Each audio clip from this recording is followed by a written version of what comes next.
right, well, I'll show you who can raise some more hell. So he does that, and he also confused the enemy because instead of marching to Vicksburg, as I kind of touched on a minute ago, he marched away from Vicksburg. He marches east, and he marches toward Jackson. And on May 14th, he attacks Jackson. It's kind of confusing because the city is Jackson, but the commander is Johnston.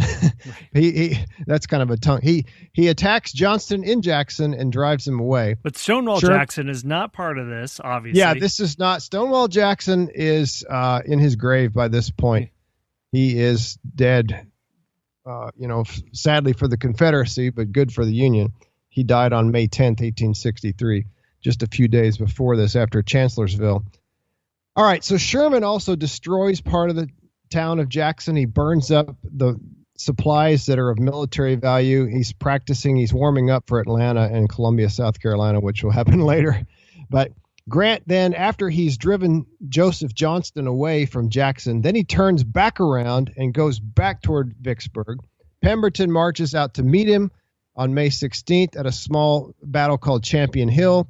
Grant completely crushes Pemberton. He attacks again the next day, defeats Pemberton again at Big Black River. This is so like not Eastern Front, isn't it? Or Eastern Theater. It's like, here we see Union victory after victory after victory. It's the polar opposite of what has happened so far pretty much in the East. And then they fight another battle. Grant wins again. I'm leaving out some details, but just to get to the point, Pemberton finally realizes, I've got to retreat into the defenses of Vicksburg. He's got to get back into the fortifications. Johnston wires him, and he urges him to unite with Johnston's forces. In other words, Johnston says, let's join up together, and together we can defeat Grant. But Pemberton refuses. On May 19th, Grant decides let's try and see if we can actually attack Vicksburg directly. Let's hit them head on. So he launches a frontal assault. Naturally, this fails. I mean, he wanted to at least try. He later wrote that I had to at least give it a shot. So it doesn't work. He tries and fails again 3 days later on May 22nd. The Federals lose 4,000 casualties. Again, Vicksburg is very high up. Scott had compared it to the Lord of the Rings series, the Two Towers movie where you had Minas Tirith, this big castle. Maybe not quite like that, but it's still a very, very tough position. Again, Federals lose 4,000 casualties trying to hit the city and take it from directly just by storming it, by assaulting it. Doesn't work. So Grant then finally decides he didn't want to do this, but he realized the only way he was going to capture the city was to lay siege to it. And of course, I guess most of our listeners know what that means, to lay siege. I always ask my students, I said, do you know what a siege is? And I typically get no responses. So it's like, come on, haven't you watched a movie with a medieval castle or something? But basically, the city is completely, it's got water on one side, right? It's backed up to the Mississippi River. And now we've seen the Federal Navy controls that river. And on the other side, it's completely behind a bunch of fortifications, big fortified walls, basically, some natural, some man-made. So Grant has basically got the city surrounded, and he's going to starve it into submission. He's going to just sit out there and just for good measure, just for fun, lob in some cannonballs and some shells and try to terrorize the population, while at the same time waiting them out and waiting until they just can't eat or drink anymore, and then they'll have to surrender.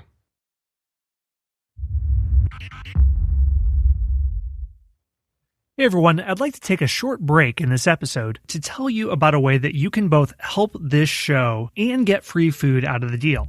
This episode is brought to you by HelloFresh, a meal delivery service that shops, plans, and delivers step-by-step recipes and pre-measured ingredients so you can just cook, eat, and enjoy.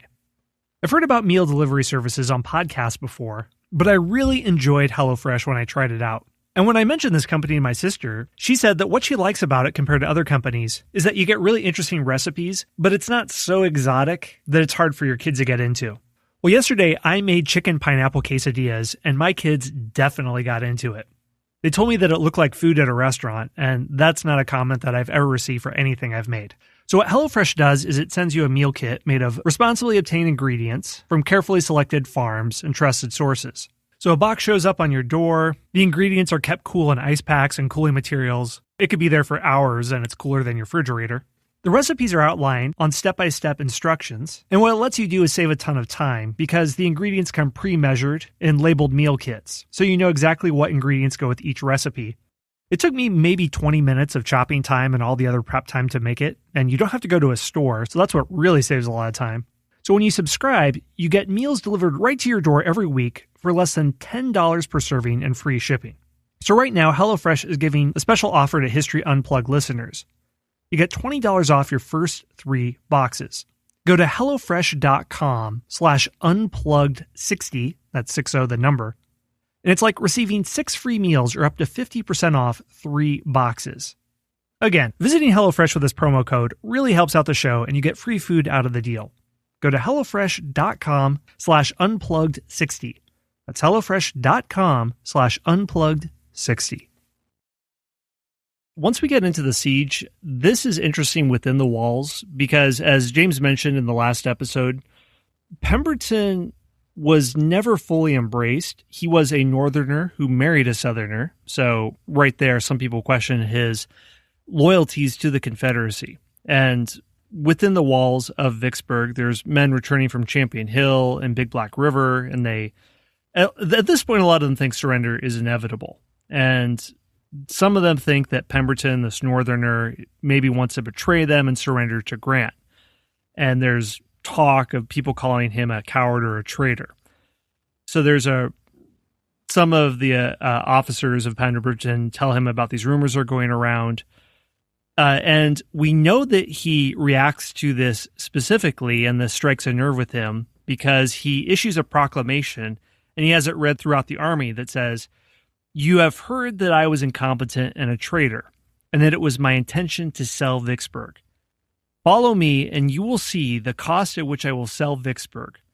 When the last pound of beef, bacon, and flour, the last grain of corn, the last cow and hog, and horse and dog shall have been consumed, and the last man shall have perished in the trenches, then and only then will I sell Vicksburg." Okay, so those are the words, but James, do things kind of get close to that in a way as the siege goes on? They do. They hold out as long as they can. So they're being bombarded. It's absolutely a horrific situation for the residents of Vicksburg. We have to remember that a lot of these people are just innocent civilians, and they are in great danger. There's constant artillery fire coming in and blowing up houses and setting them on fire and killing people, whether they're soldiers or whether they're civilians. And a lot of residents of Vicksburg, in order to avoid the artillery fire, they actually went and lived in caves. They made little dugout and tried to live as best as they could in caves. Literally, you can still see those caves today. Sounds like the Blitz in London in World War II. It's just an awful situation. And the food, of course, begins to run out, and as we saw in the proclamation, it actually does happen. They're reduced to eating horses and then mules. And then before long, dogs and cats start mysteriously disappearing. And then finally rats, and the people are starving, as usually happens in a siege like this. And the Vicksburg newspaper was defiant. They continued to print it, but eventually it had to be printed on wallpaper.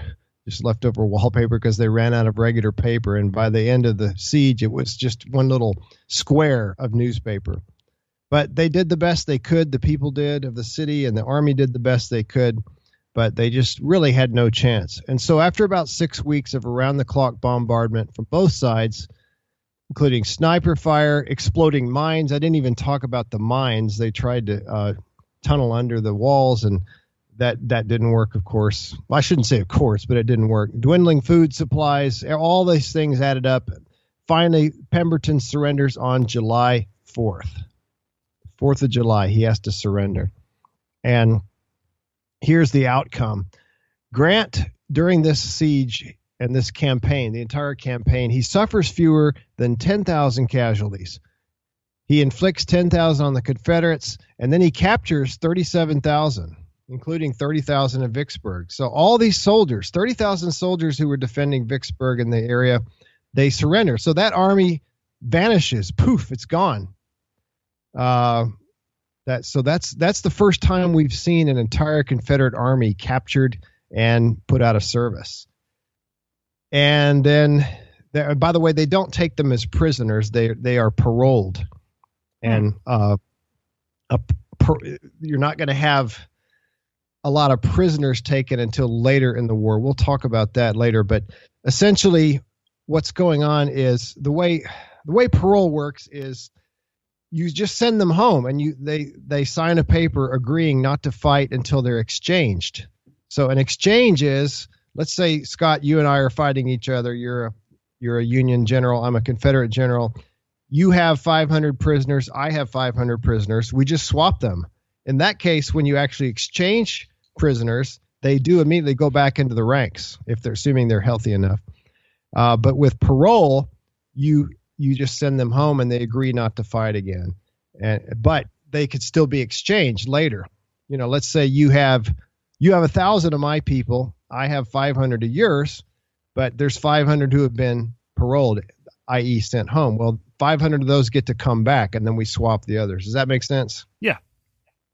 Yeah, it's kind of confusing, but you don't have a whole lot of prisoners of war in the sense that we think of it until a little bit later when African-American soldiers begin fighting for the North. At that point, the system breaks down because the Confederates refuse to treat African-Americans as soldiers. They treat them as runaway slaves, even if they were free originally in the North. So that's when you start having the big prison camps like Andersonville. We may touch on that at some point in the future.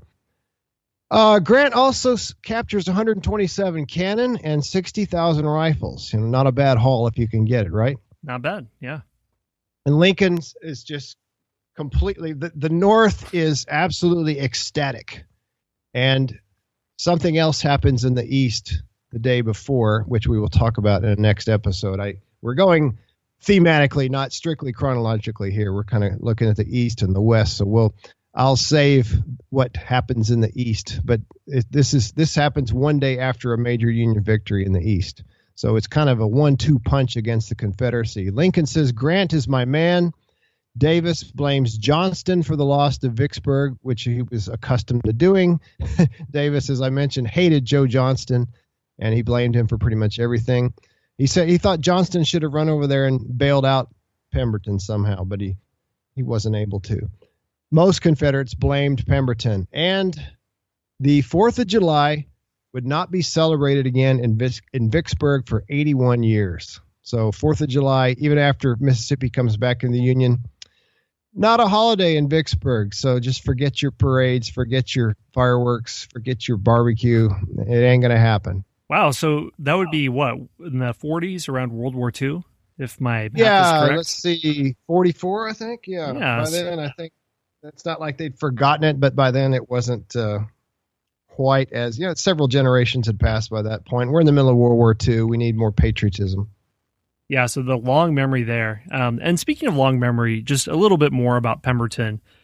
Before the siege, people questioned or were suspicious of his loyalty to the South.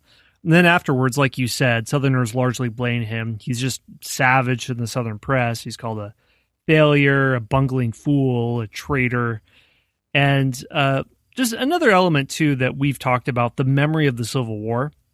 Some of these myths we've attempted to dismantle, where some figures are treated as these larger-than-life geniuses who can do no wrong, like Robert E. Lee, or Grant is this drunken fool. We're not saying Grant is perfect. We're not discounting Lee's brilliance in many different cases in the war. But a lot of these narratives, arguably, what historians would say, were perpetuated by the South, because many Southerners wrote the first Civil War histories, and much of the record of Vicksburg was written first in the Southern press account, and then Southerners as well who were looking for scapegoats. So Pemberton has, I don't know if I would say that he is being rehabilitated.